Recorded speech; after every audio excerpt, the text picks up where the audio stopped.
To talk more about the situation in Syria, I'm joined from Washington by Webster Tarpley, author and historian. Welcome to the programme, sir. First of all, Mr. Tarpley, we had Vladimir Putin saying that measures should be taken to prevent a Libya-like scenario in Syria. I mean, in your opinion, how much is the scenario in Syria like that of Libya?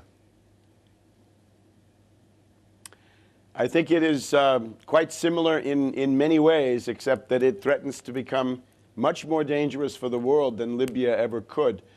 Just in terms of the Houla Massacre itself, I think world public opinion has a right to know that the Syrian government has now concluded their commission of inquiry about what happened. It was led by Brigadier General Qasem Soleiman, and their finding is that these killings were done by a death squad of about 800 fighters who attacked 2 Syrian military bases, and then went on, they proceeded to carry out a massacre of civilian populations, and they targeted the people in the civilian populations who refused to join in the attack on the Assad government. So I think that's the death squad thesis fully confirmed. And I myself have compared Italian, Belgian, British, Russian, and other sources who all agree that the hegemonic fable in the Western world, in the NATO-controlled media, about the evil Assad ordering some kind of a massacre. This is a complete fiction. It's a provocation. It's designed to lead to war. Now, it is important that Russia continue to block an attack on Syria in the Security Council. We've seen Putin now talking with Mrs. Merkel. Mrs. Merkel is not likely to take the lead in any attack on Syria, nor is she likely to participate heavily in it. Right? Germany had a fairly restrained participation in the attack on Libya. But Hollande, I think, is in grave danger. Hollande seems to be captured already by the Sarkozy bureaucracy, and Hollande has been making statements that are extremely reckless and irresponsible about the need to do something and so forth. Hollande campaigned successfully for president, saying that there would be a clean break with Sarkozy.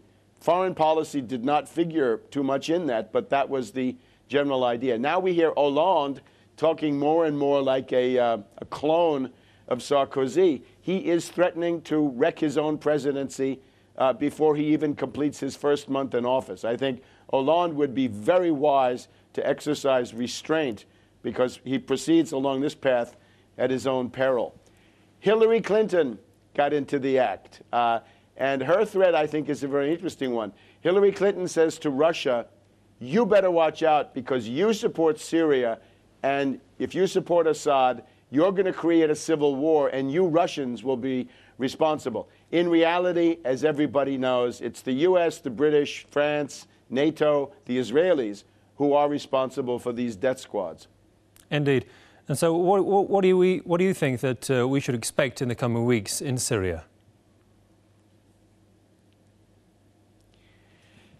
Well, the rebellion, I think, it is politically defeated. And I would go back to the elections that took place, right? The 51% of Syrians who were willing to come out under sniper fire and vote, and really any vote was a vote against the death squads, whether you were for Assad or for some opposition group, and significant opposition people got elected.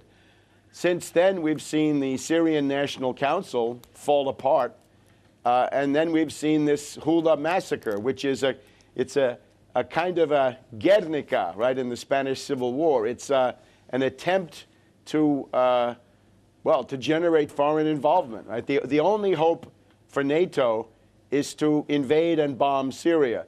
So what Hillary Clinton is really saying is, Russia, if you prevent an outside invasion, then we're going to have a civil war. The only hope for NATO is to get enough hysteria in world public opinion to actually carry out the bombing and the invasion. I don't think they're succeeding. I think they came close this time, but it seems to me that they haven't quite gotten to critical mass. Now, of course, I'm sure they'll be back. I think it would be very important for some important world power to denounce these death squads.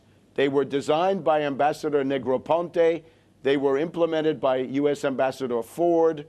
This is a complete destabilization, cynically planned from top to bottom. Indeed. Well, I'm sorry, on that note, we'll have to leave it there. Many thanks to Dr. Webster Tarpley, author and historian from Washington. Thanks for your time there, sir.